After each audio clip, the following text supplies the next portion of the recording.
অন্তর্বর্তী সরকারের মেয়াদ যত কম হয় ততই ভালো বলে মন্তব্য করেছেন প্রধান উপদেষ্টা ডক্টর মোহাম্মদ ইউনূস।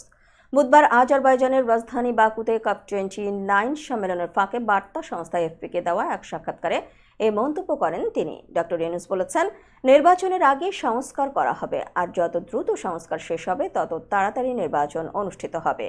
সরকারের গতি নির্ধারণ করবে কত দ্রুত সময়ে নির্বাচন হবে। সাক্ষাৎকারে প্রধান উপদেষ্টা জানান, যত দ্রুত নির্বাচন দেওয়া যায় সে পথেই রয়েছেন তারা। দায়িত্ব নেওয়ার সময় অন্তর্বর্তী সরকারের মূল লক্ষ্যই ছিল দেশকে ভোটের জন্য প্রস্তুত করা। তবে সব পক্ষে ঐক্যমত্যে সংস্কার আগে শেষ হতে হবে, আর তা সম্পন্নের সঙ্গে সঙ্গেই দেওয়া হবে নির্বাচন। প্রফেসর ইউনূস জানিয়েছেন, শেখ হাসিনার পতনের পর ক্ষমতা নিয়ে তিনি কথা দিয়েছিলেন বাংলাদেশকে গণতান্ত্রিক দেশের দিকে নিয়ে যাবেন, আর সেই কথা তিনি রাখবেন।